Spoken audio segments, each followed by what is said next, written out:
Hello and welcome to the Marketing Mix. It's a bit of a different one this week. So I've got my friend Philomena Rodriguez with me today. We met through Small Business Britain through their Small and Mighty program, and I provided Philomena with some marketing coaching. And we've stayed in touch, and we've had some regular, like we catch up monthly. But Philomena offered to interview me on the Marketing Mix about email marketing, and I was like, "Oh, I've never actually been interviewed on my own show," and I thought it would be a different approach to you listening to me rather than me talking on my own. So I'm going to hand over the reins to Philomena, and I'll be the interviewee. So Philomena, take it away. Thank you very much, and thank you for enabling me to be on this show today. I'm really excited. Now, Minal is an incredibly interesting, fascinating, wonderful human being, and we've had conversations in the past about marketing, and particularly email marketing. Now, my first question, Minal, is what exactly is email marketing? Good question. No one ever asked me that. So email marketing, essentially at its base, it's about sending really targeted communication. So you have an email marketing tool that allows you to send an email to a lot of people at the same time with whatever message you want. But that email needs to be permission based. So you need to get people's permission to allow you to email them. It needs to look really good. So it needs to look good in any inbox. And particularly because these days we read a lot of emails on mobiles, it needs to work on mobile and on desktop. It should represent your brand. So it should look and feel like it's coming from you. And it should engage your reader. It's a relationship building tool for me. So it should engage your reader and give them something that either educates them, informs them, entertains them, or tells them about the products and services that you sell. That's great. Thank you for that. So why do you think it's important for a small business to have an email, email marketing and have a mailing list? For me, the number one thing is it's you own it. So you own that data. You're not trying to market to people on platforms where, social media platforms where the social networks own people's data. They sign up. Someone will sign up to a social media platform and plug in their details, and that network owns that data. With email marketing, they sign up to you. They give you their email address, and that's data that you hold on to, and it gives you control over how you communicate with people. So everyone fights those pesky algorithms all the time, and we want our content to be seen. But email marketing is a really effective way of helping you do that because people are precious about their email addresses and they don't hand them out to anyone. And when they do give you your email address, they're saying that they trust you with it, and you can appear in their inboxes, and that's a really good, powerful way to build that know, like, trust factor with people, so that they feel like they can trust you enough to buy your products or services. That's super. So how would an individual who's not got an email marketing, who's not done email marketing before, or has not got a mailing list, how would they start? What would be your advice to kick things off? So first things first is choose a tool. So pick an email marketing software that works for you. There's lots out there. So set up some trials with 2 or 3 of them and really play around with them and figure out which one you like the most, which one's the easiest for you to use. So once you've decided on that, the next thing to do is to set up a master email template. So when you do that, that means that each time you create an email, you're not starting from scratch. You've got a template that you're working from, and that speeds you up when you're creating your email, because there are certain things that will be the same all the time, and you're not plugging those in every single time. So once you've got your template, you need a bit of a strategy. So how often are you going to send? Who's your target audience? What are they interested in? Every piece of marketing should start with who is your target audience. Try to understand and know as much as you can about them. What are your goals? What do you want to achieve with email marketing? Do you want to drive more traffic to your website? Do you want to grow your list? Do you want to sell things? So having that strategy figured out then leads you onto what your plan will be, your content plan.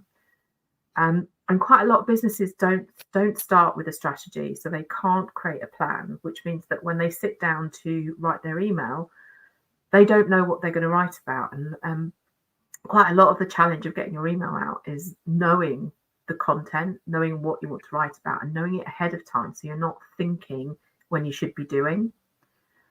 So having that calendar of content that you want to share in a balanced way, so 80% content that will inform, educate, and entertain, and 20% that will promote what you do.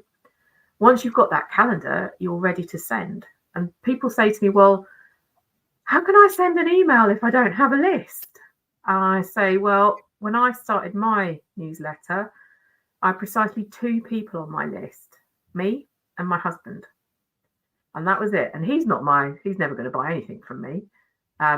But having that those 2 people gave me the discipline to create that email every week and to send it, and for that to become routine. And as I sent it, I was able to show people what they were missing out on. I was able to show them previous emails, previous newsletters, and encourage them to sign up. And that's how I steadily grew my list, because you want a list of relevant contacts, people that are relevant to your business, which is why buying a list is always a big no-no in my book. And growing organically means that you get good quality data and people who are likely to buy from you in the future.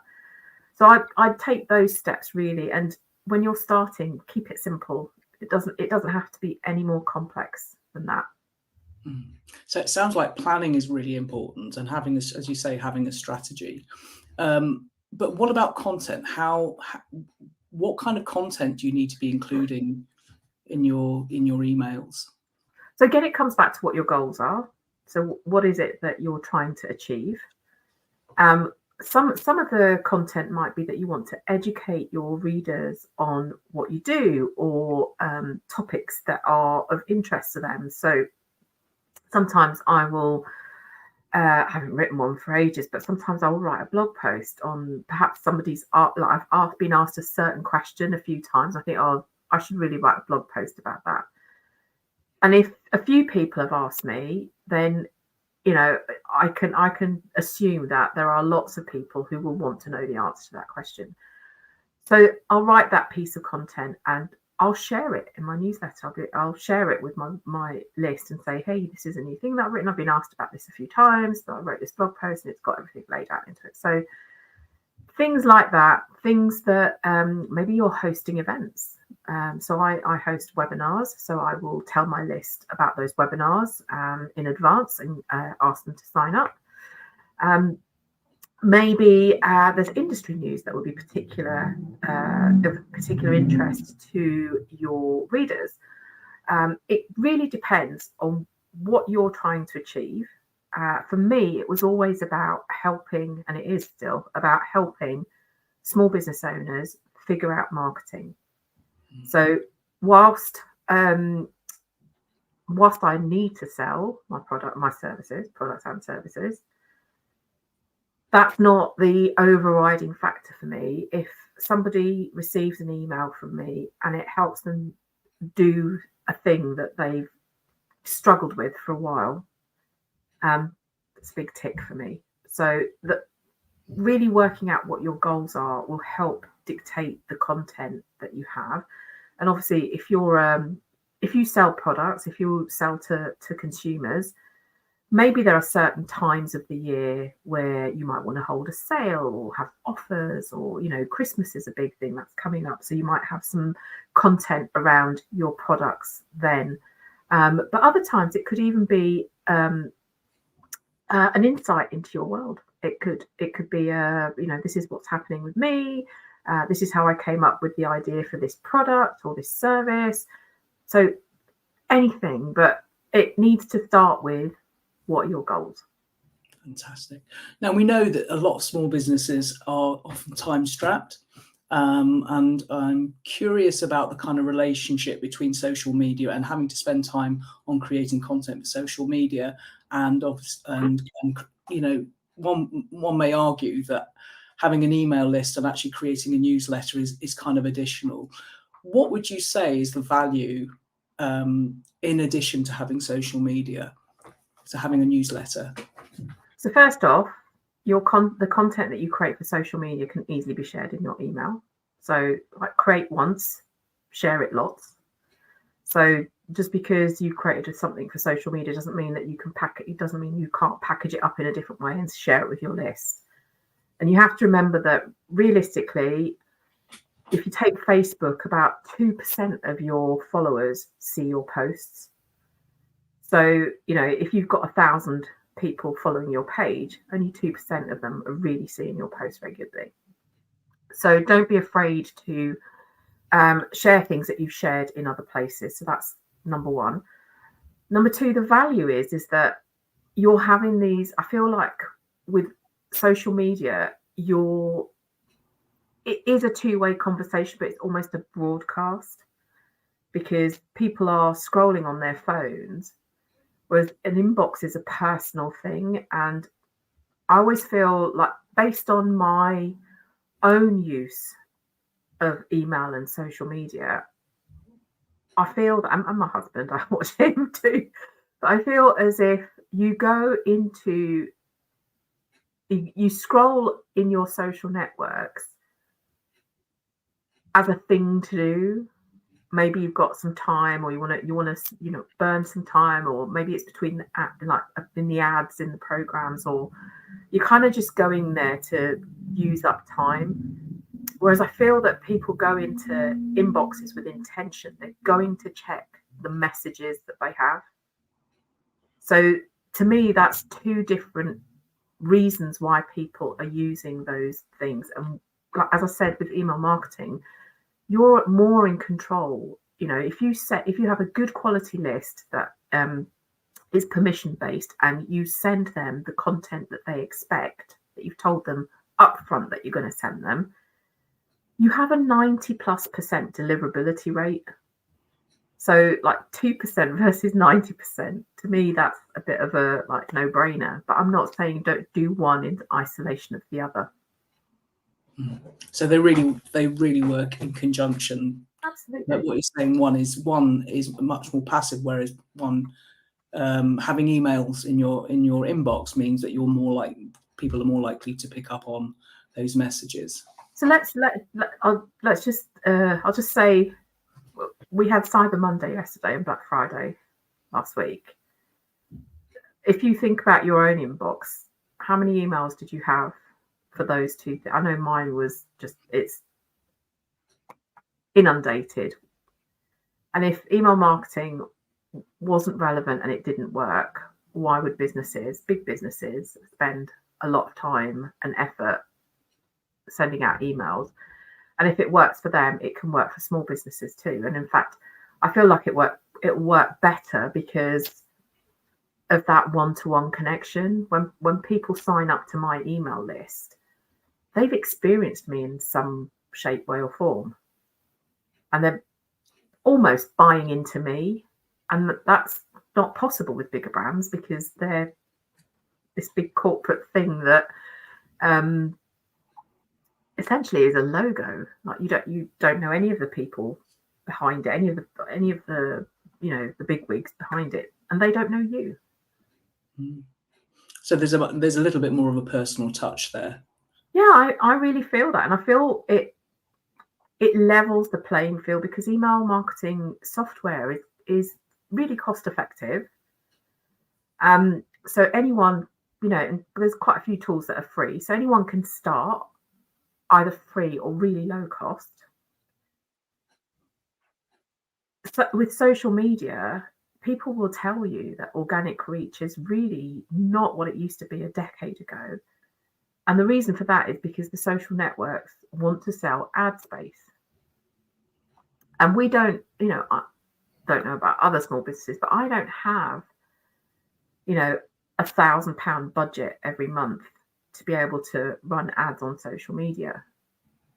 But what I do have are the networks and organizations that I can leverage and offer education to build my list with people that I know are relevant to my business.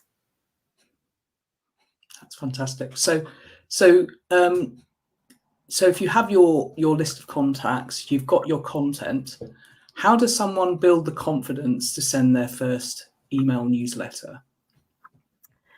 It is scary. It is scary. But if you're starting with a list of 0, and like I did, and I was sending to myself and my husband, I mean, that takes some of the sting out of it, right? Because it's only going to you and someone who loves you and supports you and wants you to do well. So if you are starting from a place of 0 contacts, ask friends and family if you can send your newsletter, your email to them, and ask them what they think. If you already have contacts and you've been collecting email addresses but doing nothing with them, which is what a lot of small businesses also do, these people have bought from you, and they've bought from you because they like what you do.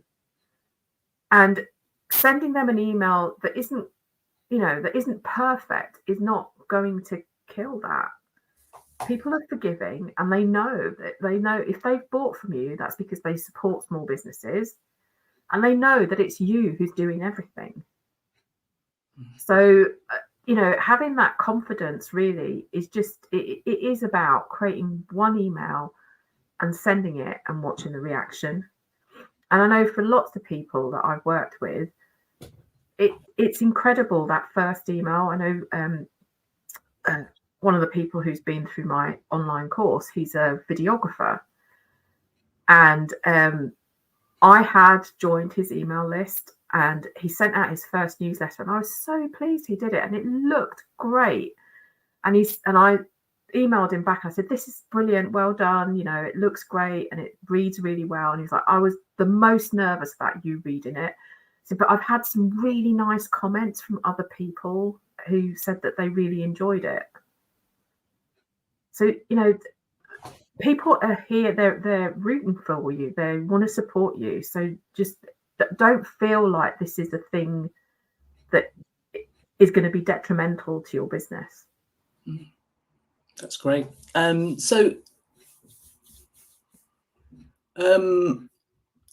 do you know if your email marketing strategy is working? So you've sent your emails, you've sent your newsletter. How do you know it's kind of successful and working for you and for your business? So in your strategy, you'll set your goals. So say, for example, your goal was to grow your email list. You'll have said, let's say this is someone doing this next year. 2024 is going to be my year for email marketing. And I'm going to start a regular newsletter, and I'm going to send this newsletter every month.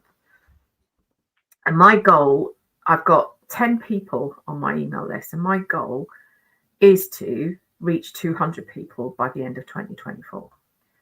So the first thing you're going to do is, I've got 10, so I've got to get another 190 by the end of the year. I'm really rubbish with numbers. I wish I'd picked a better number, but what is 190 divided by 12, right? So you're breaking it down into monthly goals. What does that look like weekly? How many people do I need to be adding to my list every week to reach that goal at the end of the year? So everything is about having that end destination, but like, what are the stepping stones to help me get there? So what you're going to do is every month you're going to look at how many people joined your list. Where did they come from? What's the most effective way that has worked for you to add people to your list? Then you're going to do more of that thing. So if the most effective way, if you're a maker, let's say, And the most effective way is you sending out products with a card in it that has a QR code that says, I've got a monthly newsletter that has lots of advice and exclusives and da da da da da. You know, scan the QR code to join. If that's the thing that works best for you, you're going to make sure that every single parcel goes out with a QR code. You're going to make sure that when you go to market, you have that QR code with you, because it's easy. We know what to do with QR codes now. If you're someone like me, who's a business to business service provider, hands down, the thing that works best for me is webinars, doing webinars for other people where those organizations draw in big numbers for the webinars. That hands down works best for me, which is why I've chosen 2 organizations that I work with regularly, where I do regular webinars for them. So Small Business Britain, that does Small Business Saturday, and Enterprise Nation. Every time I do a webinar for them, I'll get between 20 and 40 people signing up, and I can't do that myself. So really, that goal is what you're measuring, and when you look at that, if that's your only goal for the year, that's what you're measuring. So work out what it is that you want to achieve, and your strategy's working if things are helping you to move in the direction of that goal. And it seems like all these strategies are interconnected. So it's not just doing one thing in isolation. Actually, it kind of leads into doing different kind of marketing activities. So it's kind of a valuable addition to your. I'm so sorry. That's okay. Recovering from this awful coldy flu-y thing that's going around. So I'm curious, Minal, obviously you've kind of got a wealth of experience in marketing. What's kind of led you down the email marketing pathway? What's kind of got you hooked into focusing specifically on this kind of marketing? Yeah, it's interesting because so my last employed job, the company that I worked for, is an email marketing company. And when I decided to start my own business, everyone assumed that that's what I would be doing, but I didn't want to get pegged, like pigeonholed as an email marketer. But marketing is so huge now, and everything just changes all the time. And I was talking a lot about social media and offering social media services, and it just felt as if I wasn't really advising people well in anything, because everything that I did was so broad. And really there are 2 things that I feel I'm good at. So number 1, email marketing, and especially with businesses that are just starting up, that want to, get on that horse, if you like, and get going. And, I feel that I really help them achieve that and build that confidence with them. And the second thing is, having worked in a number of bigger companies, is that kind of a bird's eye view of what people are doing, so that I can say, oh, well, let's look at your website. What are you doing with that? Why isn't that working? What about SEO? And so these are not things that I'm expert in, but I'm able to look at an overall picture and help people understand how to stitch things together and how they should work together. So that's how I got into it. And for the first few years of running my business, I resisted focusing on email marketing, but keeping up with everything was just too much. And I just love the creative. I mean, everything's creative in marketing, but I like the actual creating an email, and I like helping people understand how they can do it for themselves. So it's kind of that having that kind of personal touch, and kind of, as you say, there's kind of lots of different moving parts within marketing. So if somebody was wanting to start their email marketing journey, and they needed a bit of hand holding, how would they go? How could they reach out to you? What can you help them with? There's, I guess, 3 different ways. So number one, you could buy my email marketing planner, which is just sat there over my right shoulder. So that's probably, if you haven't got a lot of budget, that's £28, including postage. And it's got loads of worksheets in it that will help you with everything that I've talked about today. And it's got a beginner's section and a bit more of an advanced section. So if you once you've done the beginner's bit, if you want to progress, you can. The second way, I'm glad you asked, is my brand spanking new email marketing course. And I'll just paste a link into the chat. So this is for anyone who is a complete beginner. Maybe they've never done it, or they've dabbled a little bit but it hasn't worked. So this is divided up into modules that really help you to build that strategy, build that content plan, get that template, the master email template ready. And it's designed to get you to the point where you've created and sent your first email. And in fact, one of my local contacts who bought the course a couple of weeks ago told me that she'd launched her new newsletter. Her business is called the Purry Godmother, which I think is really great. And her newsletter is called the Tuesday Trill. So she's been able to do that off the back of that. And then the third way is you can work with me one-to-one. So I'm actually revamping my coaching packages, and I'm going to make them just more about email marketing next year. So if you want to sort of nail it all in one go, those coaching packages are going to be the way to work with me one-to-one. That's great. So there's lots of kind of entry points for people that maybe are really keen to make that starting point, but maybe just need a little bit of hand-holding. And let's face it, we all need a bit of hand-holding when it comes to anything new. And within, email marketing, it's an important addition to our marketing arsenal. But as businesses, we all need that help. So thanks for giving us that overview and answering my questions today. Really, really interesting work. And there's lots on offer in terms of if people need additional help in getting started on their email marketing journey. So thanks very much. Thank you. Gosh, that was a bit weird, wasn't it? I really enjoyed that. I enjoyed being on the other side and being grilled, and Philomena asked me some really great questions. So I hope you've enjoyed that. Now, Philomena is a brilliant coach herself, and she does work with creatives and artists, I would say.